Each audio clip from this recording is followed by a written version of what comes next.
Hi, everyone. Welcome to another episode of the AfricanMusicLaw.com show. I'm your host, Miss Uduak. This is the 150th episode. First, happy Mother's Day to those celebrating, particularly in the US and a few other countries that are celebrating. My core demographic, a large part, are in West Africa and specifically also Nigeria, and they celebrated their Mother's Day, March 27th. So we can have the streaming because that large demographic is not necessarily celebrating officially, although they are joining the rest of the world for places that are celebrating. Mothers are so important and critical, and hats off for all the jobs that they do. And one of the things I do know about mothers is that nothing gives them so much pleasure and happiness than to see their children well established, doing well mentally, physically, emotionally, financially. It's like all of the hard work has paid off.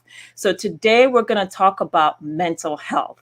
And not only just mental health, we're also going to talk about substance abuse. And we're talking about it in the context of the music industry. But let's be clear, right? Across the African continent and the key major music market, Nigeria, for example, one of the things we're seeing in the society is that there is an epidemic of drugs and substance abuse and mental health issues. And there's so many taboo issues that have resulted in people just keeping it in and not discussing it because it's highly stigmatized. I'll give you an example. I was born here in the US, but I was raised in Nigeria, specifically Lagos. And the idea of mental health was something you were so scared of because all of the movies and television and branding made mental health to seem that if anything happened to you, you were completely off and you're going to be like stripped naked, walking around all over the streets with your hair completely like dreadlocked as a result of that mental health illness, picking out of garbage, etc. We have a very warped idea of mental health issues, and it's no wonder that a lot of people are very afraid of it. And then, of course, there's the substance abuse part of it. We've had, unfortunately, a situation where there's been a lot of drug trafficking, particularly in the 90s and 80s and 90s, but particularly the 90s. But there's been a shift from not just drug trafficking to actually using. So we have a lot of topics to talk about, but I want you to put it in context that it's not only happening in the music industry or entertainment industry. The entertainment industry is just a reflection of what's actually happening in society at large, but we must begin to deal with it. And it's crucial that we deal with it. So I have some wonderful guests that will be helping me through this topic, and I can't wait for you all to meet them. Before you do, if this is your first time watching the AfricanMusicLaw.com show, I want to warmly welcome you. I realize you have other options that you can tune into, but you've chose to spend your time with us, and I really appreciate it. Time to me is the most important thing anyone can give you, not the expensive gifts or etc. Time, once you give, you can't get it back. So thank you for joining us. To subscribe, you can AfricanMusicLaw.com to subscribe via the newsletter, or you can subscribe via Spotify, iTunes, Apple Podcasts, and so many iHeartRadio, and so many of the major streaming podcast platforms, Amazon Music, Audible. Would love to have you join us, join our community, and be a part of it as well. All right, so we're officially ready to get started. And the first thing I want to do is introduce each one of my guests. I think I want to start from a country we never really hear about, and of which people sort of say, is there music going on there? Well, there is music going on there. And I want to bring up my first guest, Jay Trigga, out of Zambia. Jay, welcome. How are you? Great. How you doing? How's everyone? Welcome. So just before we get started Uh, on a little bit of a lighter note, tell us about Zambia. You're this artist coming out of Zambia, and you have an engineering degree. Just give us a little bit more about your background. okay, so I'm a young 22-year-old Zambian artist and producer. Well, Zambia is real peaceful, man. It's something. It's a special place that's just lacking the right marketing, the right noise around. So it's a really peaceful place. I'm hoping you find time to come through one day and come and see it for yourself. But it's an amazing place, and the people here, great vibes. And we're just slowly getting to a point where we are starting to export our talent, export our movies, our music, our education, everything. So I am an avid traveler, so definitely I will post COVID. Definitely, once things are starting to clear up a little bit more, I definitely will put it on my travel list to check out Zambia. Now that I know someone from Zambia, tell us Yeah. just a little Yeah. bit more about your background. Why an engineering degree from China? Mm. Well, first and foremost, I chose a course that's not too famous or not too known here in my country, and not maybe no university here was able to like carry the program out. So I wanted to go to a country where I'd try it out in a different light. In the best place I would do it was China or Australia.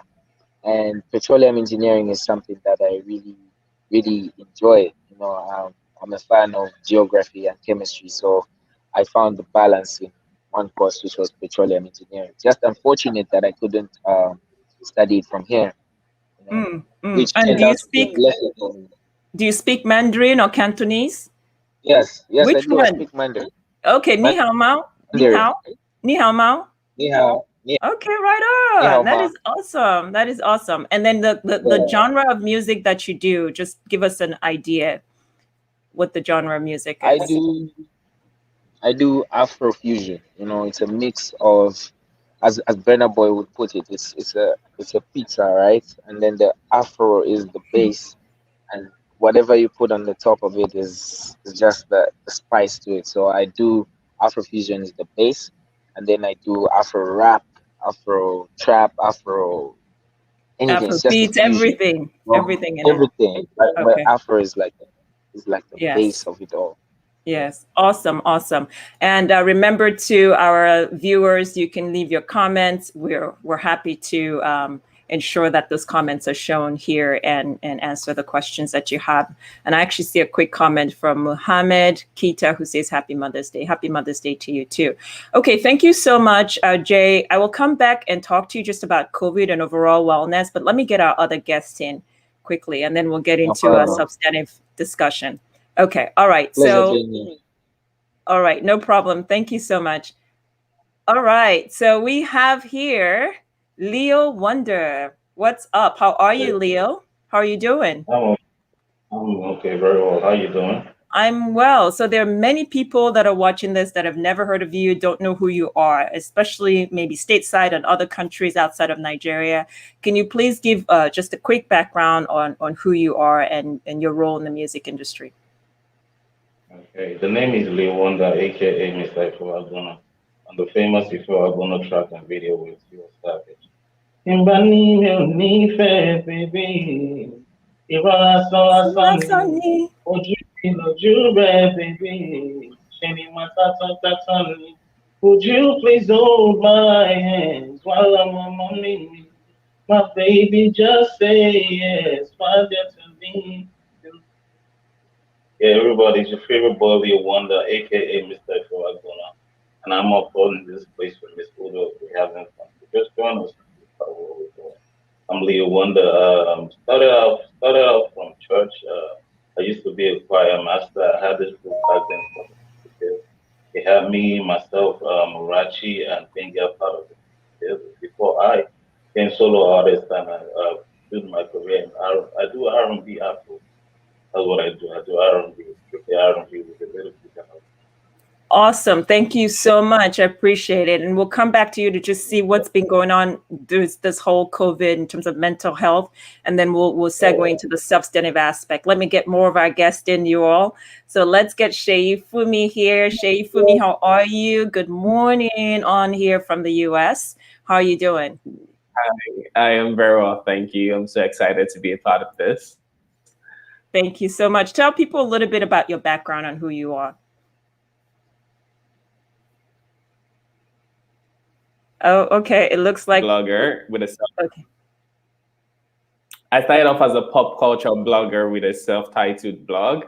And from there, like a lot of things skyrocketed. I became a presenter. I got into strategic planning and public relations, and I worked a lot on air project management. And eventually, my journey, particularly my personal mental health journey and people around me, led me to become an advocate for mental health.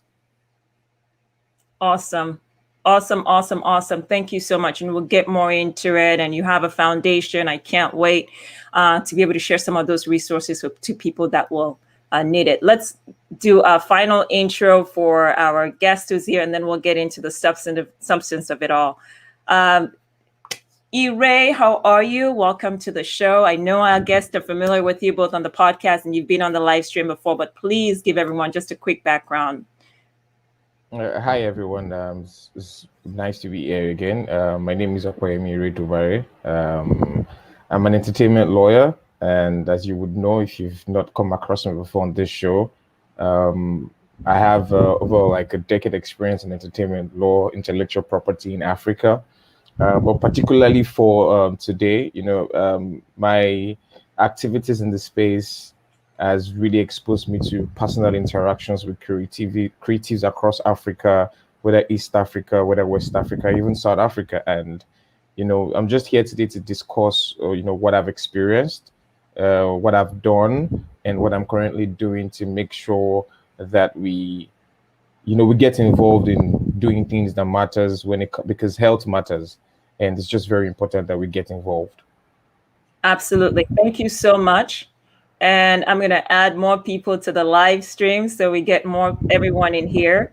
And where I want to start is just getting an idea of how you all have been coping during this COVID. It's been 1 year, at least over 1 year of a lockdown pretty much across the entire globe. So how has your mental health been? Let's start from Ire since you just finished and just circle back to Shei Funmi. Ire?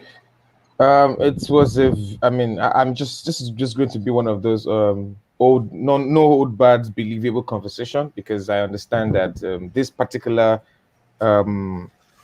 events that we are having should be real, and 2020 is it's apart from just the general thing, it's a very, very mentally challenging, self-doubting, depressive year.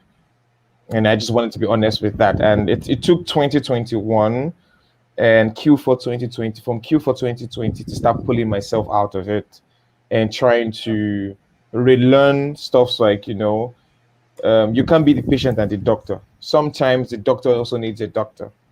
I had to learn that myself. So it was pretty challenging. There was a depressive side. There was a disappointing side. There was the self-doubt side. There was the fear side.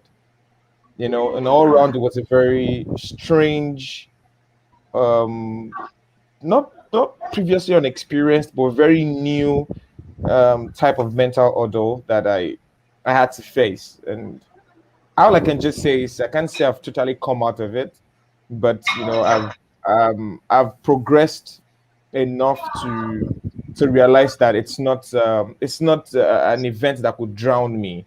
I can still stand up tall and I can still beat the challenge. That is awesome. Thank you so much for sharing and being so transparent about that. Jay, I saw you throughout nodding your hair. So let's go ahead. Let's go to you.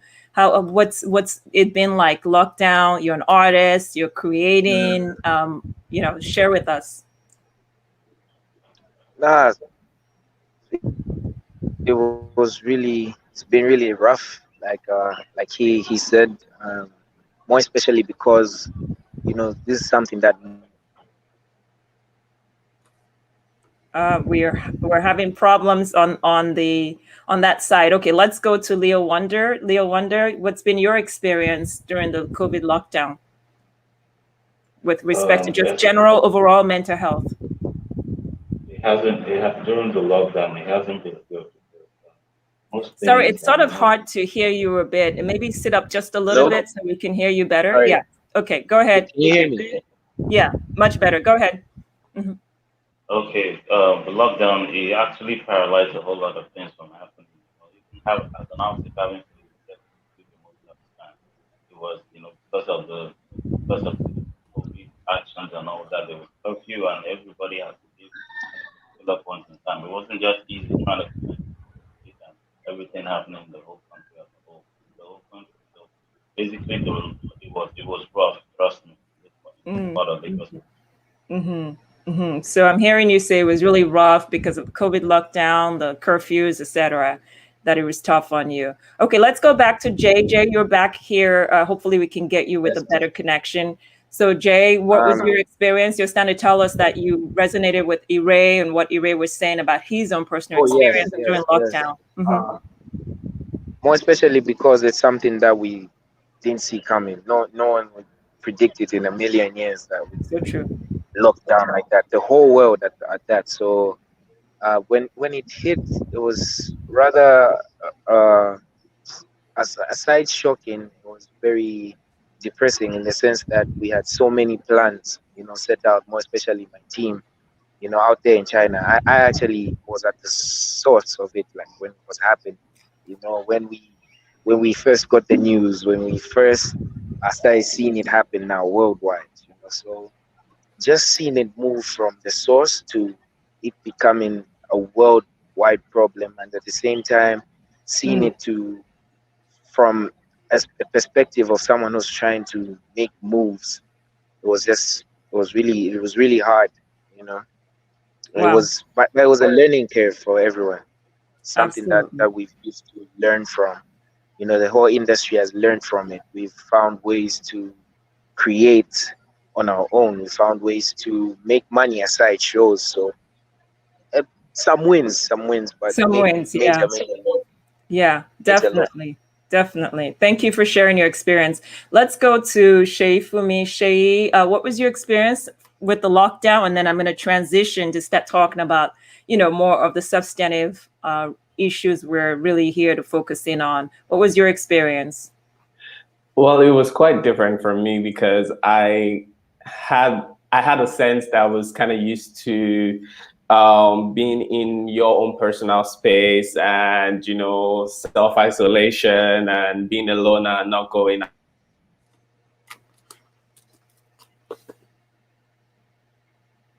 Okay, so we're out having imposter connect. syndrome because Go ahead. You were breaking hello. up a little bit. Go ahead. You were saying Oh, that okay. you were more used to it because personality wise you were more isolated, you're a Yeah. loner. So okay, go ahead. Yeah, but I did experience a bit of imposter syndrome because while as much as I was used to the new normal, a part of me also needed company. A part of me also needed to go out to get a bit of fresh air, just some sense of normalcy. And one of the things I experienced in 2020 and the foundation as a whole was we experienced a lot of A lot of calm. volumes, like a thing where the therapy so we were able to help some Okay, it people, looks like but our mental health, my mental health was left. Hello. okay. Shay, yeah, we're having a lot of problem connection issues with yours. I will come back to you on that. So we'll come back to you. I actually wanted to start the discussion with you because of your experiences, etc. But since we're having a little bit of a connection issue, I'll come right back to you. So let me kick it off then with Ire. Ire, you wanted to share your experiences relating to what you've seen in the industry. So let's start the conversation first with how you would define. We're going first with mental health, and then I want you to also talk about substance abuse. But mental health, I was talking in the introduction about the taboos that we have as a society, not just unique to Nigeria, across the African society. A lot of our families, a lot of our, societies and communities are suffering with mental health, but we have sort of like a backward mentality, if you will, on how to treat mental health. Our government institutions don't account for it. Our communities don't know what to do with it. If it's not witchcraft, i.e. voodoo, we basically have all of this wonderful people, our loved ones, our neighbors, etc., just moving around with absolutely no help. So with mental health, how are you first defining it? And then let's talk about how you've seen it play out in the entertainment industry. I mean, to start, to just lay a foundation, and then people can know where I am coming from. I was raised by a single mom, and I'm never shy. You know, there was a time in my life where I wasn't shy and sad about it, and I don't talk about it. But I was raised by a mom who had chronic schizophrenia, like a schizophrenic paranoia. And anyone will know how terrible schizophrenia can be. Is that you could be dealing with you could be dealing with 4-5 different persons in a day in just one body. Wow. And you know, it took self-awareness to first know that nothing was wrong with my mom. It's just normal. I don't hide my friends from her. I don't, you know, everybody around me who's close, very close to me. If when she retired back home, if you wanted to see her, it's fine. If you ask me, I'll tell her what's wrong. I'll explain it to you. So meeting people and understanding that, you know, everyone have different mental spectrum was something beautiful I was able to grow up with. So to defining mental health, as far as my experience is as human, understanding that just as how our fingerprints are different, just as how, you know, if a twin were born today would have different voice signature, different fingerprints, that's how our mental health is. No two persons have similar mental health. And as a person, if you can understand the difference, the polarity in mental health in different kind of people, you would begin to appreciate that it's just us as human. And while some of us think we are sane, we could just be waiting for a trigger. Why some of us might have experienced the trigger, it could just be the trigger might have brought us to our normal sense. So I'd just like to lay the foundation that mental health has no reason to be stigmatized, if only we could understand. And the reason why it is so very hard for us to understand in Africa that mental health is just as us as human is because of religion, cultural stigmatization, and to be very honest, Nollywood played a huge part of it. You know, I am an advocate of the fact that there's a lot of social engineering that has to be done with Nollywood. If we want to shift, if we want to solve a lot of our problem, Nollywood has a huge role to play. You know, there has to be seminars on health issues, on women issues, on morality with actors and producers. That indeed there are some things that are what we call private, you know, you can have private policy and everything, but there are just some things you can't put in the media for consumption, or there's a level of perception you have to portray about certain things. Because you are shown in movies, majority of Nollywood movies, the madness is like madness. You show madness as every mental imbalance or mental health care is carved under madness, and it's deemed as consequences of a bad action, either from a third party or from yourself. And that alone would let you see anyone around you having some mental uniqueness as either a result of his own bad action, a third party belligerent action, or maybe from somebody who doesn't like the person action, and the person is just normal. So, you know, the society's position is different. Me understanding what it is, bringing it into law, and experiencing people, creative, gifted people who do not think like everybody, who naturally, for them to be gifted and talented, must have some level of mental difference from everybody. It's one rule I always say. If you see an artist that is very, very talented, they can sing and they're a superstar, they're popular, the first thing you should know is that they are not in the mental wavelength of this of society. everybody else. So let's just lay that foundation. Wow, So then, so powerful. Ray, let yeah, me stop you there because I want to introduce a little more into that. There's so many things to unpack on how you're defining mental health and your personal experience with your mom. That is so powerful. And you also talk about trigger points, and I think that's a good time to introduce Jay Trigger actually into the mix Yeah. because one of the first things I did when I saw Jay was ask him, what does Jay Trigger The mean? Like, name. what's the meaning? And it was this whole experience you had, Yeah. which affected mental health as well. So, can you share with our audience the origin of that stage name, Jay Trigger, and then your personal The definition or name. experience with mental health? All right. So, yeah, the name came from my friend Jay Shazi uh, in high school. Yeah, I mean, so rest in peace. As I mentioned the first time when we talked, that he passed on. You know? So mainly, I was a producer from the start. Making beats on tables or with my mouth, and he was the rapper.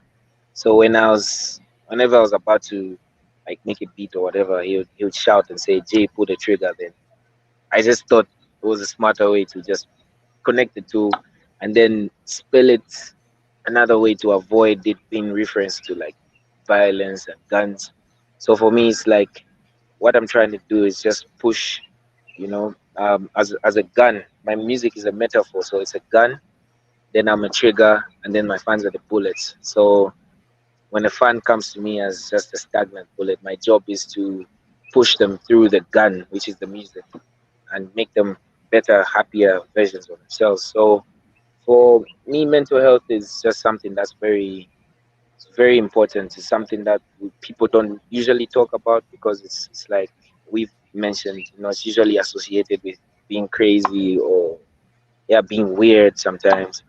But I feel like each and every one of us has like one one way. Let me say, I don't want to say we all face something, either anxiety, either depression, even though we don't want to name it as that, we all go through phases like that. So, yeah, for me, I've actually had a lot of times when I feel down, more Mm-hmm. especially because of as creators, we go through these states of constant creation, and when you find a dry moment when you can't like come up with anything or whatever you're trying to do is not working out, you tend to go through a phase. Sometimes that can be depressing if you're not used to it, or if you have no information of what that feeling is. So yeah, uh, what I usually do through those moments is just keep creating, trying to understand myself and know, yes, I'm human, and I'm not perfect. I go through phases, and that's what I feel more people should learn, through even schools. I don't think we get that info, from like if we're learning these things from grassroots level, I feel as a society it would be very beneficial. So that's really been my journey. Anxiety as well. When you're We'll trying to make definitely the right move. When you're we'll trying to make definitely the come right back. move. Oh, sorry. Go ahead. Go ahead, Oh, Jay. sorry. Yeah. Things like anxiety as well come through because when you're trying to make the next move, you don't know Mhm. this would be the move that makes you or breaks you. So yeah, go through a lot of those phases as a Yeah. creator. Yeah. The loss of your friend is quite a big deal. And I know you were talking about how that Yeah. really impacted and affected your mental health as well. And that's something we don't generally Yes. address.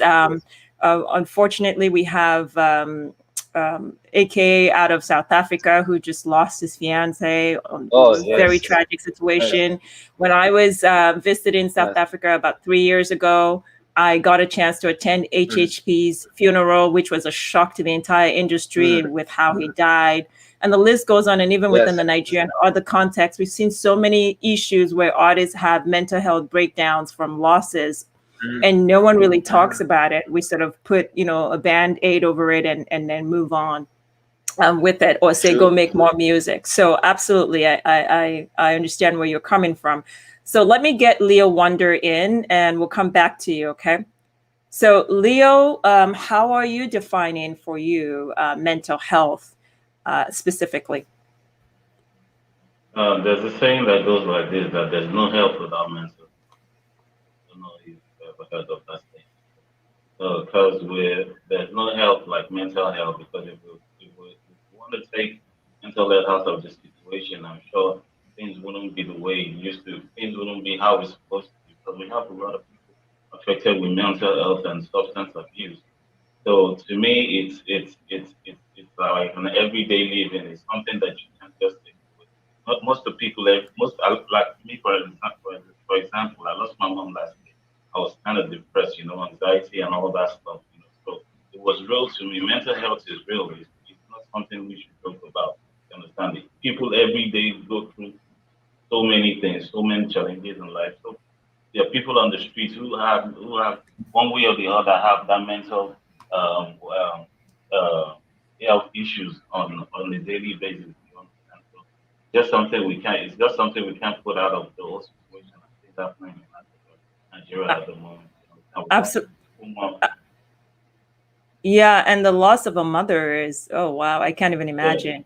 A big, but big loss. Absolutely. it was. So for you, how were you able to maneuver, particularly that loss? That is a very huge loss in terms of just did you Yeah. seek help going through that sort of depressive state of losing a loved one like that in terms of your mental health?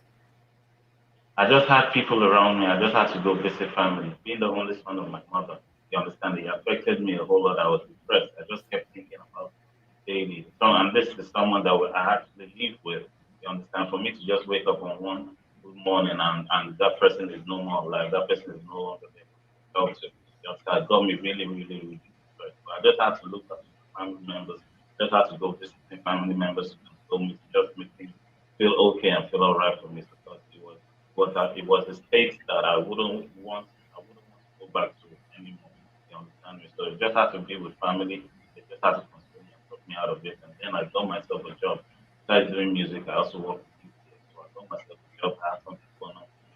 Just to You keep said me up, besides just to doing keep my mind off besides it. doing hold on a sec, we missed that. Besides doing music, you also do what? Yeah, I also have a job. I work with UPS. Okay. Hmm. I work with UPS. So that has been keeping me going, during my mental state, keeping me not to think, keeping me not to get depressed at times, you understand? So I got something going on for me just to keep my mind straight and keep me not to be under that toxic of having that mental health issues on its own. So that's it basically. Okay, thank you for sharing that. Let me go to Shei. Shei, hopefully your connection is good because we want to hear a lot from you from the clinical side. You have a lot of experience, and also just professionally, this is what you do. You advocate. You help a lot of creatives. But let's start with your story because I think that's a good place to start on your mental health. You're very open about it, been open for a long time. So let's start with your mental health diagnosis, what happened, how it happened, and take it from there. Well, for my mental health diagnosis, this happened when I was like 16, going on 17 or probably 17. I just used to have a lot of sleepless nights, high energy. I'll sleep for about an hour or two, and I am good to go for like 2 days or 3 days. And that wasn't necessarily a normal state to be in, but it started to reflect on my physical health. I started to get nauseous. I began getting nauseous, basically experiencing flu-like symptoms. So my sister decided that we're going to go to the hospital because I don't get sick often, but that was a sign that, you know what, probably I'm sick at this point. So we went to the hospital and I was being evaluated, but my mannerisms were, I was a bit detached and I wasn't connecting. So the doctor felt like, okay, you know what, let me separate you from your sister. Perhaps you would open up more and, you know, let me know what's wrong with you. So in the process, they told my sister to wait in the reception, but in the process, she was asking me questions about, questions that now I understand to be mental health questions. She was basically asking me about, my moods, how I felt, my emotions, why I'm unable to sleep and things like that. But she didn't give me a definite diagnosis because she's a general practitioner, but she referred me to a mental health practitioner. And she said I might be depressed or be experiencing a mental health condition that I am not aware of, that I should actually look into it. So my sister and I talked about it, and we have a close relationship, like we're very tight. And it was just something that, okay, you know what? I would go for the appointment. I'll see the psychiatrist and hear what he or she has to say. So at that point in time, my sister was the correctional officer, so she was unavailable to follow me, but she did write a note because I was underage. She called the psychiatrist. She let the psychiatrist know that I was coming, and she gave me a note to go along with it. And when I got there, I went through my evaluation. I did this. I can't remember what the test is called, but it's for like 30 minutes. I'm filling out the questionnaire, and yeah, I was asked a bit of questions, and the psychiatrist would ask me things, and I would rant for a long period of time. And he kept writing in his book. And at the end of it, I just found out that I had bipolar disorder, and I thought that was odd because I've just heard a lot about mental health growing up. Like right from when I was young, they used to tell me, like, you know, if you want to get married, make sure you find out that they don't have people in their family. You know, you don't want to transfer this to your kids. So I grew up with that mindset. So hearing that I had bipolar disorder was a shock. But at the same time, it was something that I just had to sit with. So when I got home and I told my sister, like, it was just, I was just depressed and it wasn't anything serious. So I kept it to myself for a long time. And what I did with that was creating my blog at that time. So I expended all my energy into creating a blog, and that was when I could put up to about 20 posts in a day, and I kept going with that high energy. It wasn't until when I moved to the UK for uni and I was by myself that everything became clear, because I started self-harming as a way to cope. And my friend at that time, Owen, he was always conscious of the things that I was doing. There are times I always used to wear a lot of long sleeves, so there are times he would just pull up the hem of my sleeves and be like, "What have you done?" Like, literally hitting me, like, "What have you done?" So he was conscious about my movements and things that I was doing and the way that I was responding. But I was also surrounded by a lot of stigma at that time. So I had to make a conscious decision that, okay, for me to get through this, I need to go and focus on my healing. So I took myself to NHS. And I went to see the GP, and I went to the mental health center. I got re-diagnosed, and I had the same diagnosis from the US, which was bipolar disorder with anxiety and borderline personality disorder. And at that point, hold on a sec. For a lot of people, they're like, "What the heck is that?" Especially on the African end, the US and other Western countries, probably not a big deal. Even then, there's still a stigma and fear around that still. But what is bipolar, borderline multiple personality? What is all that? Well, bipolar disorder is when you experience extreme shifts in mood swings or extreme mood shifts. There's the manic side where you experience high energy, you're unable to sleep, and you make you do a lot of risky things. You spend the money you don't have. You have high energy, and manic is usually when they're diagnosing mania, it's usually about how much you sleep and how much energy you have. But what I used to experience with bipolar disorder was I had a bit of hypomania moments, not full-blown manic, but when I get out of that, I had like really deep, severe depression that could last for 2-3 weeks or even a month or more. So once I've expended the energy through mania, I go into deep depression. So that is for bipolar disorder. It affects your mood shifts. It affects your day-to-day function in your day-to-day life. Then I also experienced a lot of anxiety. Like I'm just learning now, even as an adult, to be able to fully embrace the fact that the anxiety is there. So when I want to send a text to someone or send a WhatsApp message or something like that, I would have to turn off my data and type out the message because I do not want to feel a real-time reaction because of my anxiety. So I'll turn off my data, write the message and send it, turn my data back off and close the chat. So I used to do things like that then. I used to avoid a lot of phone calls because I was nervous to talk to people on the phone. So yeah, and with borderline personality disorder, it's not necessarily a mood disorder, but it's as a result of past trauma. It's as a result of past trauma, and I did experience a lot of trauma growing up. Growing up in a polygamous family where my parents were always fighting, and going through series of sexual abuse, and even to my mental health space. So, so borderline personality was inevitable, but I never fully explored that side of my mental health because it wasn't. It was something that the mental health professionals let me know that it wasn't like a big deal to my mental health compared to bipolar disorder and anxiety. Okay, Shei, stop right there because the average person, let's just start with Nigeria and specifically the tribe that you're from, the Yoruba, they're like, where? That's yeah.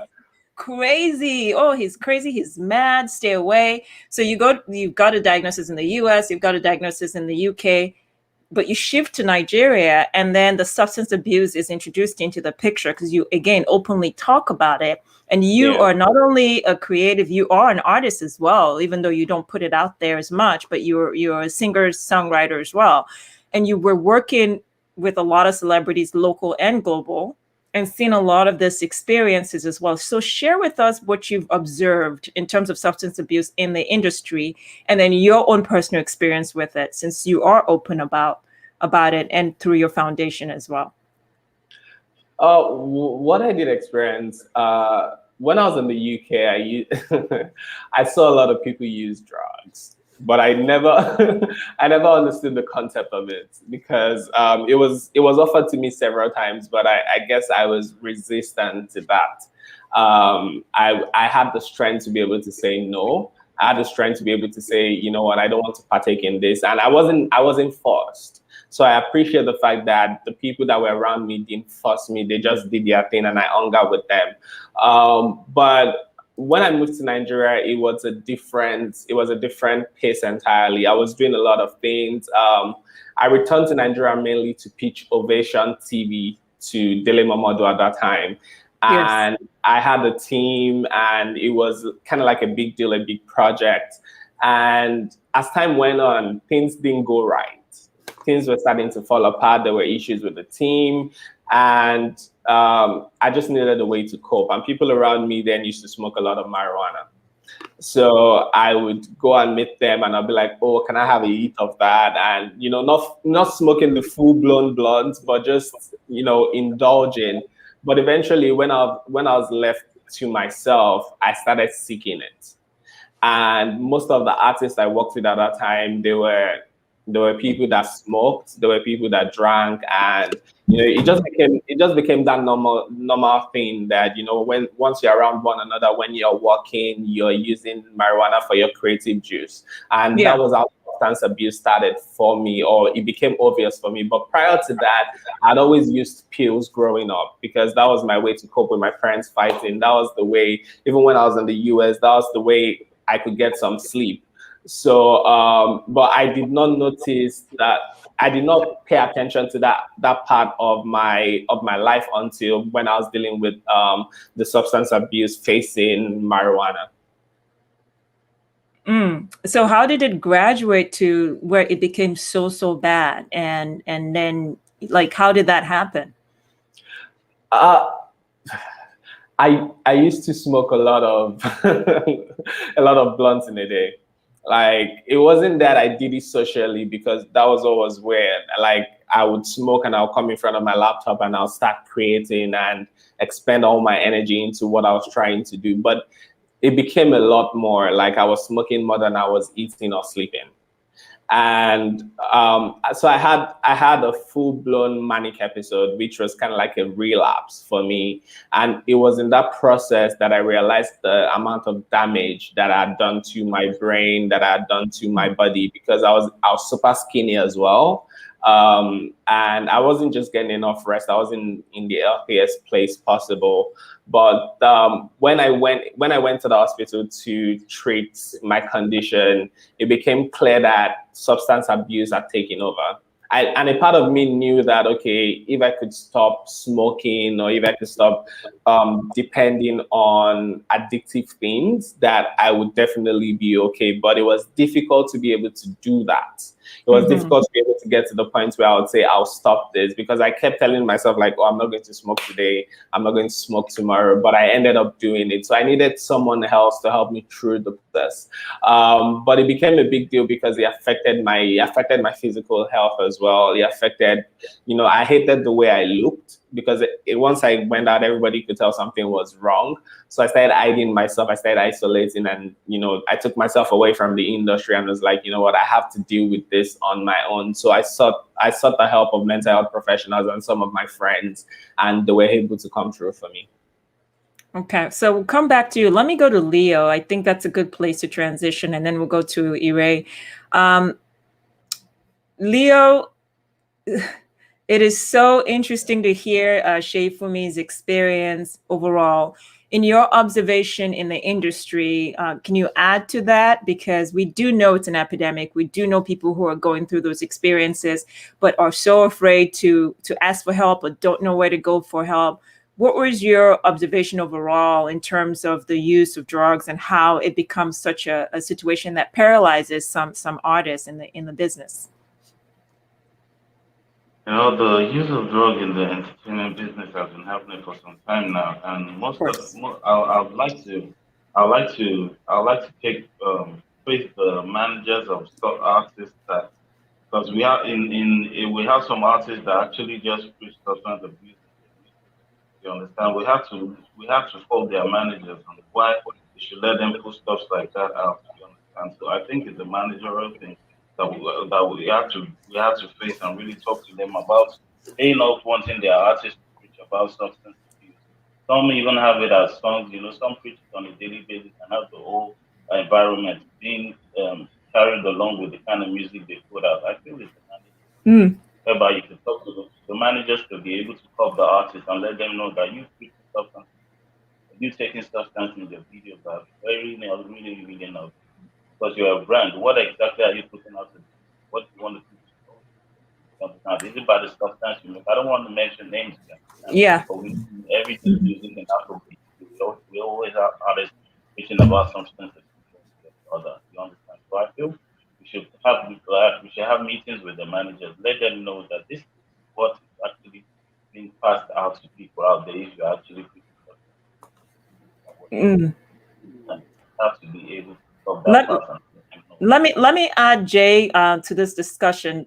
Jay, I'm sort of curious. Do you think that managers should be involved with trying to be the ones to police or oversee artists? Because at the end of the day, the artist is the one hiring the managers, basically to work for them, if you will, hiring, contracting with the managers for purposes of overseeing. Do you think that is one of the like they have to play on more active role in policing, if you will, the behavior of the artist?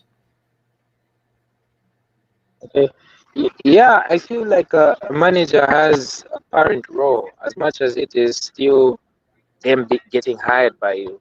I feel like there's a parent role that has to play a part, just to make sure that the brand goes further. Because in the end, how will they get paid if you're not in the right place? If you're not able to, you know, to perform at your highest capabilities. But at the same Yeah. time, it's a very complicated matter because no one. It's sometimes it's really hard. Sometimes it's really hard. It comes down to, am I willing to open up to my manager? Am I willing to, you know what I mean? Am I willing to let them have this role as well, or should they just stick to their job? So it's kind of complicated. But for me, I feel like the relationship I have with my manager is more of a brother to brother relationship, in a sense that even when I'm in uh, having problems with, okay, how can I do this? How should I do this? Or what should I do? I'm able to just reach out to him and say, yo, my brother, things are not going well. What should I do? How can I move? You know. So it's really up to, it depends on the artist manager relationship. But And the for me, when it relationship comes that to they me, have. I Mhm. feel like it's very important for a manager to be hands-on with the So, artist. so your industry, Zambia, is still relatively small music industry compared to the rest of the Mhm. continent, especially the key music markets like Nigeria, Ghana, and even South Africa. But what have been your observations on how a lot of this sort of drug and substance abuse gets introduced to the life of artists? It's really the stress, it's the stress coming from a country where, as you said, we're not even on the radar right now. So look, when you're coming from a country where nothing much is happening, and you're comparing yourselves to countries like SA, Nigeria, that stress on its own can be heavy. And then you come to look at the artist being underpaid. The shows are not as big. That Mm. all of that stuff can weigh on you because you're an artist, so you're putting in work, and all you'd want to see is like outcome. As much as we do it for passion, as much as we do it for passion, for us to keep doing what we do, we need the funds. So I feel like that's where it comes from. Just the whole dynamic of nothing much going on. And we are working so hard. Hmm. Then there is the social media side of things, the So cyberbullying. true. So that's a major, major, major, major, major, major problem. The cyberbullying also plays a part. We've got places like Facebook where people can say whatever they want and ruin your whole day. So it's a lot of stuff. But for me, I feel like that's where the problems are. Just the industry not progressing, and also the policing on these social media platforms also. Hmm. Because everyone wants an escape, and sadly, we don't look at the therapist as an escape. We don't look at the mother or brother as an escape. The closest thing you can have is a substance. Mm. But I personally try my best to stay away from all of it, because if you find relief in a substance, uh, that becomes a chain. You become used to it, because that's how addictions come about. Because you'll be constantly looking That high. for Hmm. relief, relief, Hmm. relief, relief, and this is a stressful world we're in. So you never get you never get that relief, and so you just have to try your best to stay away from it all. Even when it comes to social media and everything, just clear your mind most times. Okay, thank you so much. I do see a comment from one of our viewers. I will get to it later on, but let me just invite Ire into the stream. Anyway, so many interesting conversations happening, from Shei Funmi to Leo and Jay as well. So I want to sort of parse it out with each part that they've all talked about, and then wrap it up with what Jay was just saying also on the immense stress.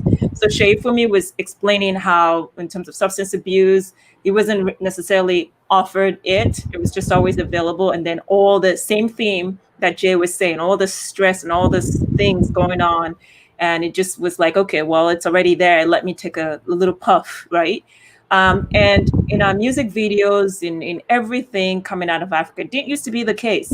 But as we try to emulate a lot of other Western countries and glorification of drugs as the definition of cool or creativity, we're seeing more and more and more of it coming out. But no one is talking about the infrastructure, the lack of mental health institutions, the lack of therapists, among other things, to help us through this. So, going to Shei Funmi, what has been your observations? I know not only have you helped artists, you actually have other things you've set up in terms of infrastructure to help artists and actors that have had major mental health issues, and specifically substance abuse and addiction. So, can you share with us some of your experiences?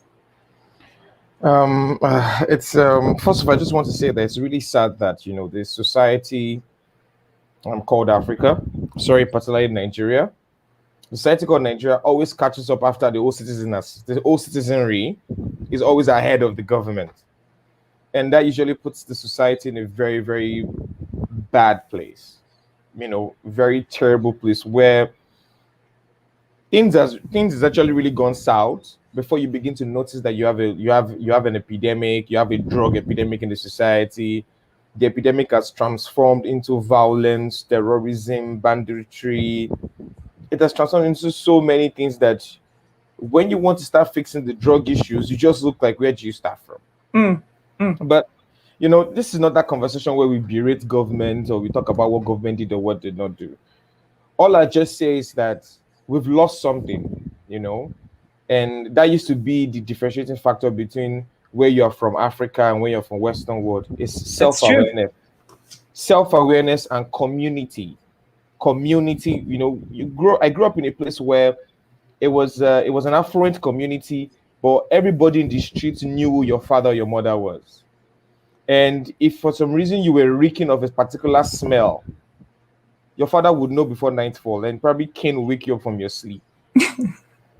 These days, I see kids below 18 already masters of drugs.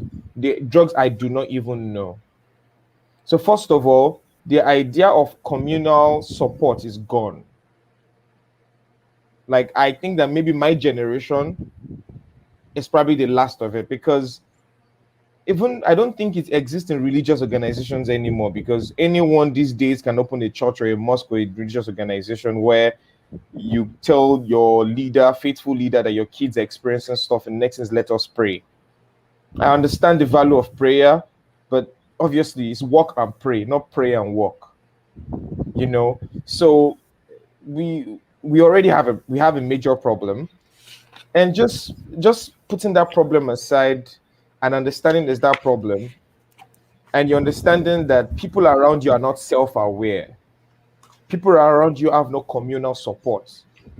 So you're naturally prepared for your artist or for your clients that you just left an hour ago celebrating a new deal and being happy, calling you about 11:30, 12 p.m. saying he doesn't even know if everything we've been doing all these days is worth it. If he or she should just throw it all away and run away. If despite the achievements, the laudable achievements or the laudable value you as an artist, you have. I mean, you have a catalog that every year you get evaluation notice. You get considerable amount of money monthly. You're able to pay your bills. You have a wife, or you have a mother to your child, which you can conveniently pay their bills. You can take care of your mom. Like, life is good for you. But every time you go on social media and you realize that your contemporary just signed a new deal, even though they are not even being able to take care of their own life as much as you do, it makes you sad. It makes you sad that you're not the one being talked about. You feel sad that you're not the person being talked about, or you're not the person on TV, and you do not know even when to turn it off, or you don't know who to talk to. Or you are indulging in a particular substance that you see as your getaway. They probably can even speak to the substance, but you don't even know where's the tipping point. You don't know where to stop or where to go to. And then to compound it, you have people around you who thinks that you are acting up. You see, that's a major problem. You have people around you who know nothing about what you are, or what are the requirements of you being a creative. Not understanding that the bedrock of your creativity is your health and your mental space. Absolutely. So all they do with you is wake up every day, wait for the next available show, jump on stage with you. Don't even know you're battling a lot. I mean, case in point, it's public knowledge. We all know about Barry J's issue with his record label CEO. That's a full-blown mental case issue right there. Whatever happened right there, it's not the first time. And I'm not trying to be an abinger of bad news, but this is going to keep happening. Oh, yeah. If artists, managers, people gradually, I believe artists and managers might even be on the same mental wavelength. They might not be able to spot what is going on until something goes bad. I'm talking about people around artists themselves being able to say, I think you need to take a break. I don't think December shows are coming and we're targeting 15 million, but I don't think you can take it. Mm, mm. Okay, so stop right there because that goes into Leo's point and what Jay was already talking about as well. Do you believe that whether they're lawyers, managers, PR, everyone that surrounds the artist have an obligation to say, hey, hold off, or not just say hold off, actively step in, because ultimately it's free will. And then they end up being father or mother, and who really needs that, right? I mean, I'm hiring you for or working with you for a particular purpose, not for you to sit there and tell me how to live my life. So how do you maintain that balance? Because that's a lot of the issues that we have here stateside. The entertainment industry has been terrible with dealing with drug issues. It's claimed the lives of so many wonderful people, extremely talented artists, as we all know. Whether you're talking the Whitney Houstons and so many, many, many, many more. So how effective can you be, or do you think that there is a moral obligation or a professional obligation to step in and say, no, we're not going to do this, and get into rehab and get yourself going? Do you think that should be an option? Like, how do we handle that? Because Leo is saying managers need to play a more active role, and Jay is agreeing with that. I mean, 100%, like, that has to be the case, but there's a lot of managers in Africa need to understand a very big factor. When your artist can't listen to you, when your artist can't trust you, when your artist knows that you live off him, it's very hard to listen. I usually tell a lot of managers that I advise, not even that I work with, that come to me, I said, if you want to play a pivotal role in your artist career, you have to have a voice. Then your artist can listen to you. Managers that do not have enough valid information to advise an artist, to take care of an artist, cannot be the one an artist will run to, because the artist knows. I mean, managers will go ahead to buy drugs, buy substance, serve as the stash house for the artist. I mean, obviously, you're trying to protect your job, because I've experienced it where an artist feels like it's a popular manager and a popular artist, and the artist sends the manager to go and get alcohol, and it feels like, oh, this alcohol is too much. Not just it's too much, it's off the bill. And the artist says, okay, when you buy this alcohol, don't come back again. But you see, I'll just talk about my experience, because I don't want to. People say, oh, yeah. My experience is over the last 3 years, managers call me like 11 p.m., 1 a.m. in the night and say, my artist is convulsing, he just passed out. I have doctors on speed dial. Mm-hmm. And when that whole episode happens and the artist is sober and everything, and the artist doesn't even know me. So I walk in there with an authority room and have a one-on-one conversation. And I have pictures on my phone. Popular people that are richer than the artist, better, they show him, these are people that have led your life and this is what it cost them. Mm-hmm. But let's just forget that. These are the people they leave behind, and this is the pain they're involved in. I'm not going to tell you to stop taking the substance you're taking, but I'm just going to tell you to do me, your manager, your family, everybody a favor. Can you always call this doctor when you feel this particular way? You don't have to tell me. You don't have to tell your manager. You don't have to tell anyone. If you think anyone feels like you are insane and they won't listen to you, call this doctor. And another thing I've experienced is when after we realized that, and I realized that in the last 3 years we tried that with several artists where they had a doctor on speed dial, but then I realized that was going to be death after medicine, and then eventually I found a psychiatrist who was more open, because everybody's fear was, oh, you would go meet a shrink and the shrink would be judging you. The shrink already has 1,001 ideas to discuss with you. So eventually I found a shrink who is in the UK but is Nigerian and willing to stay over the phone hours to discuss, because between you and I, it wasn't just artists anymore. Even managers get sucked into it. Absolutely. And it was not just even about substance abuse. It's the draining. The managers become drained and mentally damaged because of the artists they don't have any substance abuse. The artists that they have to care for They're just so sucked in. They just feel that they don't have a life anymore. They can't go anywhere. This artist is not listening to them. They don't even know what they're doing. So, I had to bring the psychiatrist into the scene, discuss with the psychiatrist and say, this is what we do in this industry. These are the realities. I had about 4 hour session with the psychiatrist going through what are the popular substance, usually psychotic substance that makes you forget your moment or that makes you be on top of the world. And we had to talk about what are the kind of what's the lifestyle like. Oh yeah, they don't sleep. They're usually either on the phone, in the club, getting high, bad nutrition. So in the last 3 to 4 years, what I can tell you is that, and to be very honest, it has not been good. It's not getting better. I've not, because that's not my core field. I've not been able to say we've achieved something important to be able to make sure that artists wake up every day to say, I'm setting aside this week in this quarter for my health, to see my psychiatrist, to see my shrink, to take a break off.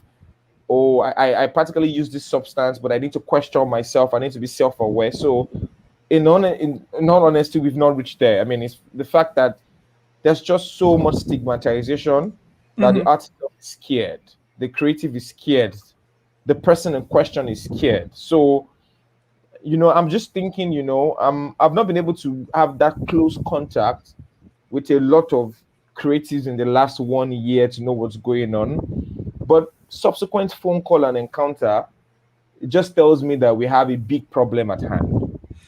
Okay, so let me bring Shei into this discussion. Thank you so much, Ire. Shei, I know some of the promoter friends that I even have said, for example, that, and I've seen it, where artists make it a criteria that if I'm going to perform at your show, you have to provide all of these drugs for me.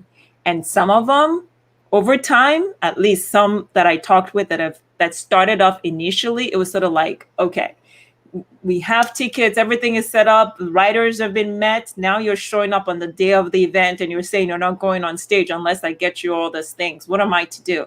So in addressing sort of how you deal with that, and then Shei Funmi's point on speed dial, let's start to now begin to begin to talk about solutions. What are some of the solutions that your foundation is offering, and how you've been able to help other artists dealing with, mental health issues and also drug addictions based on your experience?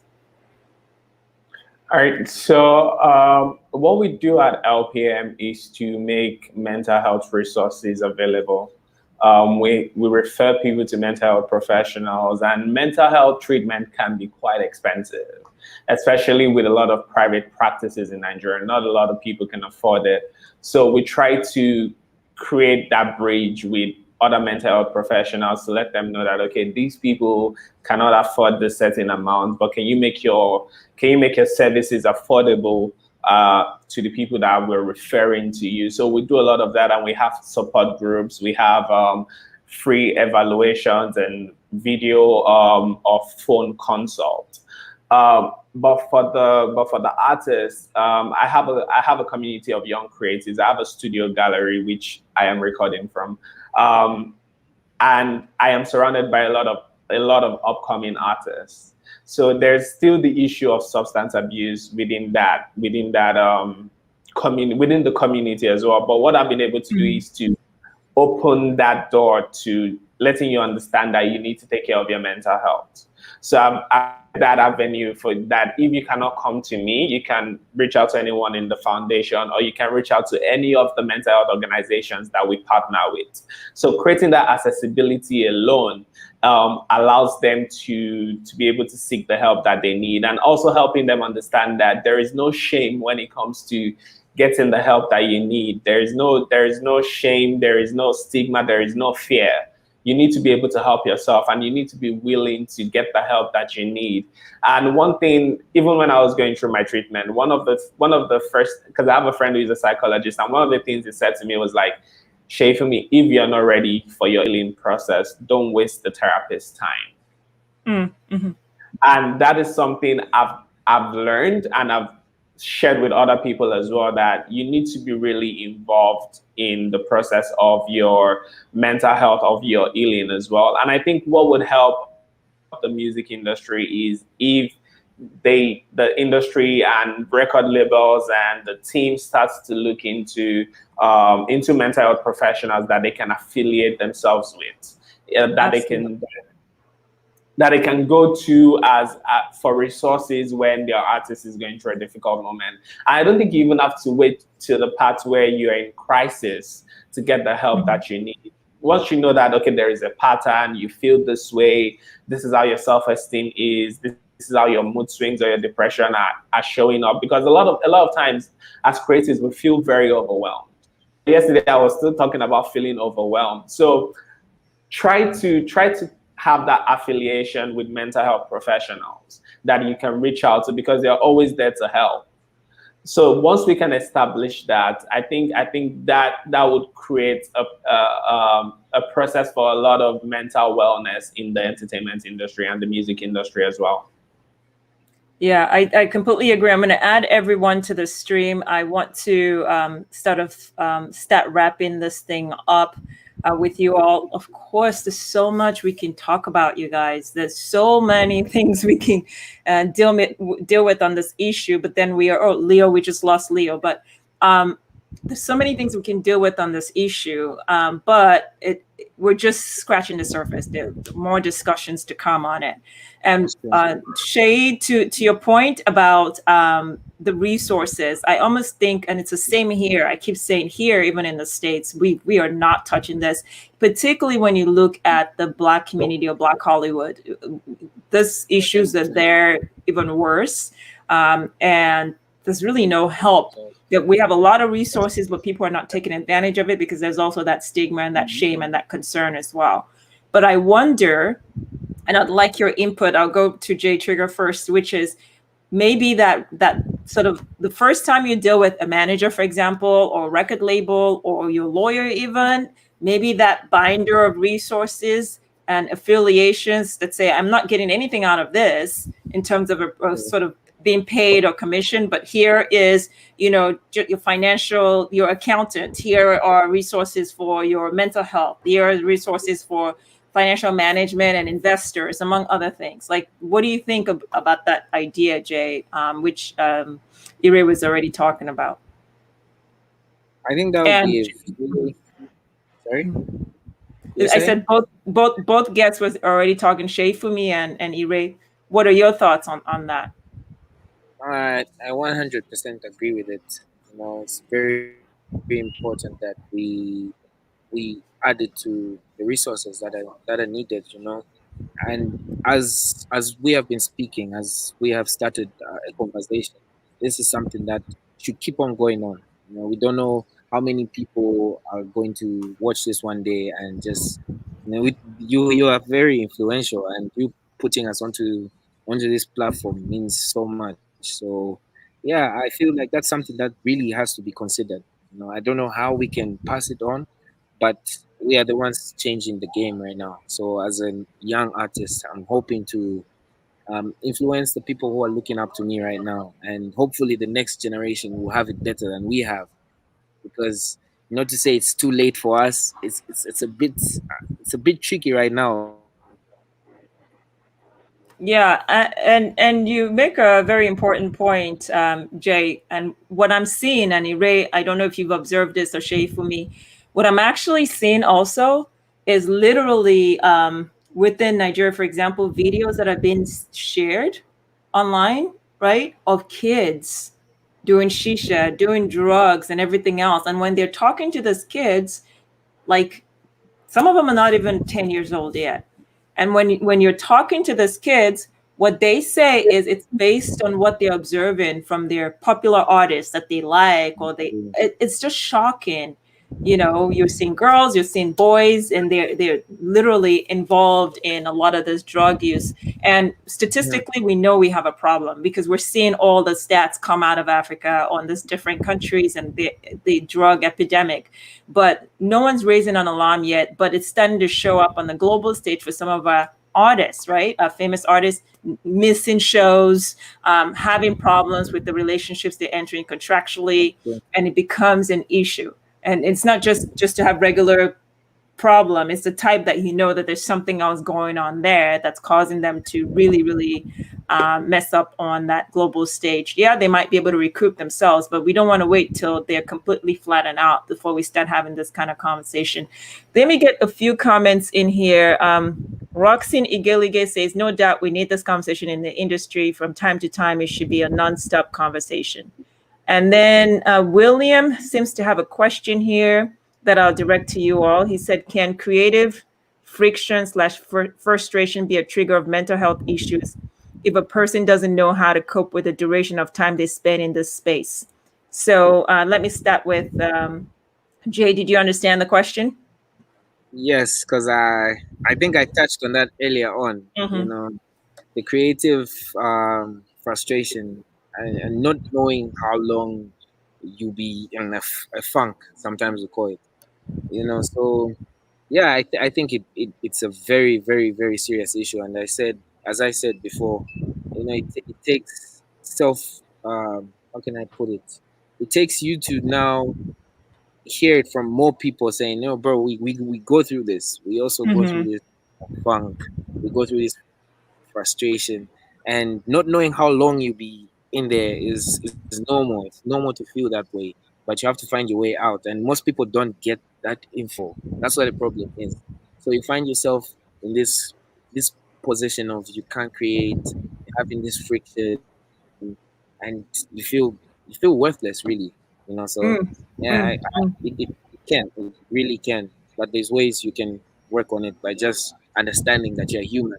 And for me, religion is a big part. So prayer really comes through for me. You know, just pray over it. Just try to find yourself through God. Okay. Yeah, spirituality matters, absolutely. As much as we also get the counseling and get the other active therapists and all the other things, your spirituality and your core. And I think I often say that when you're divorced from your spirituality, then you start finding things to fill that void, you know, right? And a big part of it is the lifestyle that creatives live. It's very, very demanding. And then when you add particularly artists, you're going on tour, you're away from the family most of the time, nutrition is bad, sleeping habits is bad, you're around strangers, even if they're people that work for you that you don't really know. And everyone has an input on what they think you need to be doing to brand yourself and be yet, you know, big and make all this money. It becomes indeed very, very stressful. Shei Funmi, any kind of with respect to the question that was asked, do you have something that you want to answer to it? William's question about certain trigger points, whether it being the frustration of being in a particular, you know, duration of time spent in a particular space. Absolutely. That can definitely be a trigger, actually, because I've seen it happen multiple times to several people. But the thing is, being able to express yourself could get you out of that situation, because that's another issue when it comes to your mental health. The fact that you cannot express yourself, you cannot say, okay, this is what I'm experiencing, and this is what's going through my thought process. So definitely, I mean, it can be a trigger, but it is also solvable. It's something that can be solved. It's something that can be addressed. Okay, so I'll finally get ready to wrap it up by bringing you all individually. Let me start with Ire to wrap it up. So let me just take everyone out, and Ire, please wrap it up for us with your final words that you want to share with our audience, and just everyone listening, the people that when I shared this topic were so excited about it, but at the same time fearful, right? They had their own experiences. They were interested in sharing, but then they were fearful of it. And for those people watching, and among many that are trying to figure all of this out, what are your words for them? My first word would be, it's your health. I mean, just always remember it's your health. And you, like Shei Funmi said, you have to first be the one. Healing comes from within first. You have to be ready to solve that problem first. It doesn't matter the level of advice doctors or psychiatrists you see. They're just going to help. They're just going to build on what you've created within you. That is, I want to help myself. I want to solve this problem. So my only advice would be, find your own safe space. It could be someone, it could be an organization, it could be a circle, it could be a unit. Find it, strive to find it. Find where it doesn't have to be your manager, it doesn't have to be your family. It could even be, it could be your lawyer, it could be a doctor. Just find somebody who appreciates your uniqueness with your mental mind and be able to go to them when you don't feel good in any way whatsoever. Someone or a space that won't tell you your mental situation is not valid. Someone who won't think that you are overreacting. In all, someone who appreciates your mental uniqueness. When because you is the truth is the reality is that you might not be able to do this thing yourself, and it's okay to need help. It's Absolutely. okay to be vulnerable, and no matter how strong we are, Achilles had his vulnerability, you know, and funnily it has to be his heels. That's how funny that is. It's fastest with his legs, but also that leg is also where the problem is. So what I'm just saying is your talent, your gift can also be your weakness, and it's fine if it is. Find someone to speak to, find someone to talk to, and in all, just acknowledge yourself.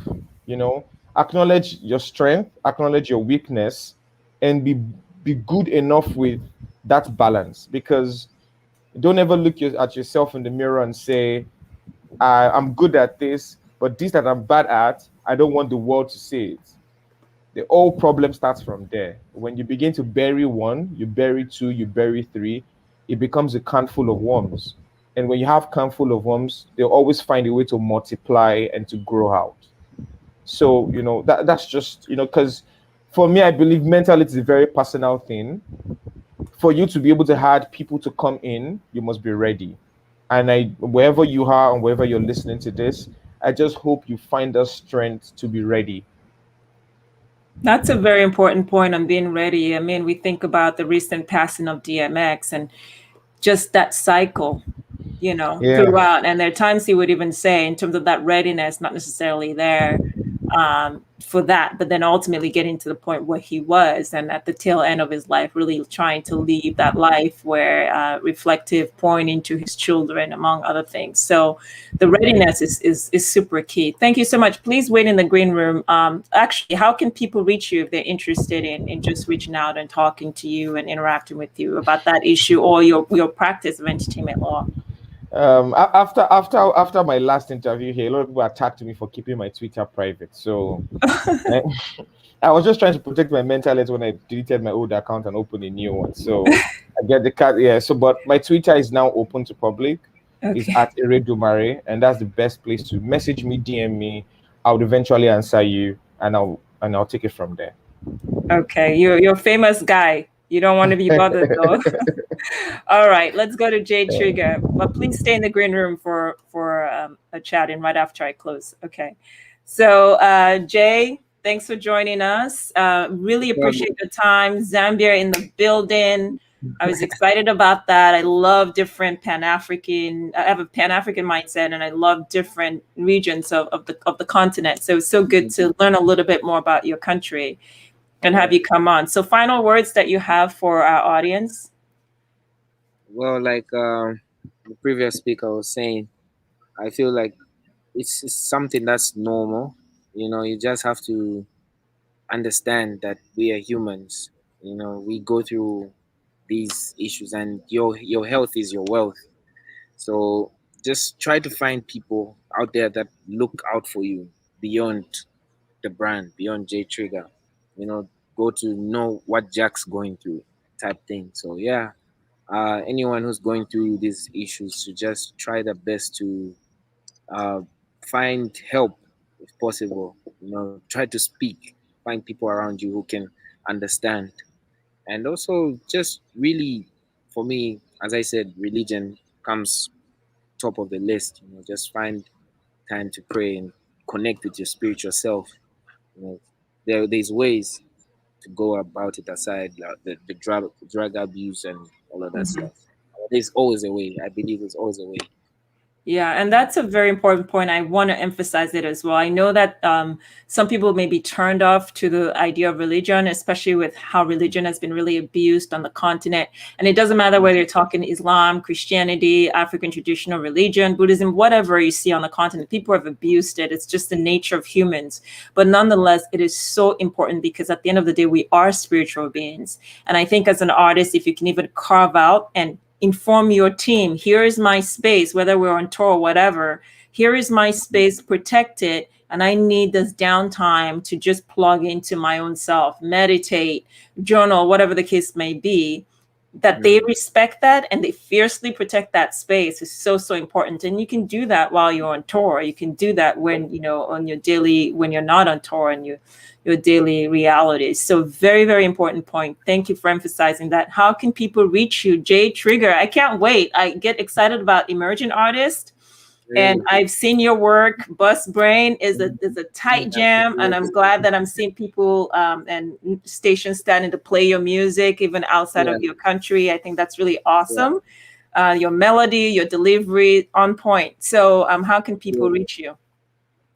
You can catch me on Trigga Official across all my platforms. I think Trigga for Twitter. Twitter's the only place where it's different. So it's Trigga with a capital O. But everywhere else, Trigga Official. You can find me on Twitter, find me on Facebook, find me on everywhere, TikTok. Everything's just Trigga with an A. With an A. Most people tend to go with the ER. So it's no. That's not it. You know what? Do me a favor, and I'm going to take you upstream, but do where you have your name, go ahead and put your handle so that people know to follow, and I'll bring you back on for that. And I'll do the same for you, Ray, so everybody knows the handle to follow. So we'll come back to that. SHEIFUNMI, if you can do that, I'm bringing you on, so that way people know where to reach you. So SHEIFUNMI, I am very, very interested in you sharing your resource as a central hub where people can go and then can be directed to whether the US, whether Nigeria, or other parts of Africa with mental health, because that's what your organization does. So I was very conscientious on ensuring that love, peace, and mental health can be the central hub for people to go find resources. So please share that information. Definitely. For resources, you can reach out to us on the website www.lpmfoundation.org, and you'll see our emails, our contact information there, or you can just send us a DM on Instagram at Project Get Naked, which is the mental health awareness digital campaign. So once you reach out to us, we'll connect you to a mental health professional in the country and the ones we are affiliated with outside the country. That is excellent. Thank you so much. I'm so proud of the work you're doing. I think just give it within 3, 4, 5 years. And I'm telling you, you've seen the shift, Shei, right? Such a major shift with people getting into it now, talking about it, and a shift with the age gap. I mean, our parents' generation forget about it, complete taboo. Our generation, somewhat of a little bit of, talking a bit about it. The millennials and younger, they do not have our time. Yeah. They are very direct about how they feel and what changes they want to happen stateside and globally. And that includes Nigeria. I mean, I know you have a podcast. Please feel free to shout it out. It's a new episode you just dropped. Yes. Okay. So so I've been working on the podcast since 2019, actually. So it finally dropped this Thursday, and it ranges from mental health to spirituality to love to creativity. And I talk a bit about pop culture where it intersects with the conversations that we have. But yeah, it's called No Judgment, and it's like a prejudice-free zone where we can just share, express ourselves, and talk about issues, social issues, and issues that affect the millennial community and the Gen Z community, as well as the older generation as a whole, and what we can do to create change and how we can. We are having a little bit of and be the light that we are. You were freezing out a little bit, so can you finish out that last part? Yes. So the podcast is called No Judgment. It's a prejudice-free zone, and it's a place where you can express yourself and speak your truth authentically, be yourself authentically, and emerge to be the person that you're meant to be, the light that you are. Excellent. Thank you so much, Shei. lpmfoundation.org, right? LPM, Yes. Love, Peace, Mental Health, foundation.com, lpmfoundation.org. All right, folks. Thank you. Please wait in the green room for us to reconnect with you. All right. And Jay, did you have that? Okay. At J Trigga Official. Is that it? Okay. Everything. At J Trigga Official. Okay. So everyone reach Jay that way. Ire, let's see. Do you have yours? Okay, at Iredumare. Perfect. Awesome. All right, folks. Thank you so much for tuning in. Muhammad, Kita, William, Michael, Gary, Roxanne Galige for your comments. Appreciate it. We're just scratching the surface. First of all, if you leave outside of the continent, you might not appreciate the magnitude of what we've just done. But can I just tell you that this is still a huge taboo topic? People are stigmatized. People are uncomfortable having conversations about their experiences. And to have all of this wonderful gentlemen show up on the show to just share and encourage, from Leo Wonder to Shei Funmi to J Trigga to Ire, to say there's a problem. We're trying to handle it as best as we can, but obviously we need even more skill. We need more, the industry-wide discussion on this issue. We're just getting started. There's so much more to talk about. You all have not really seen how ridiculously crazy the situation is on the epidemic side of it. We've heard some crazy stories here in the US. We've seen them in real life. A lot of artists on the continent are experiencing that. A lot of actors are experiencing that. The difference is because it's such a taboo topic, most people are not comfortable coming forward and really isolate themselves and never get the help that they should be getting. So an immense thank you to this gentleman that agreed and showed up, and an immense thank you for watching. The way you can help the process, the way you can help artists, the way you can help the creative community is to share this video so that they have that information as well, or share it in the format of podcast to people that need it, or just generally also industry professionals that should be aware and may not be aware of some of the solutions that are offered. And then please make sure you check out lpmfoundation.org, Shei Funmi's organization that can be very, very helpful if you're dealing with any kind of mental health issue or substance abuse. So thank you all. Until next time, we'll catch up very soon. Cheers. Happy Mother's Day to everyone, and enjoy and have a good time. Don't forget to spend quality time with your mom, especially for those stateside and a few other countries celebrating it. Cheers. Bye-bye.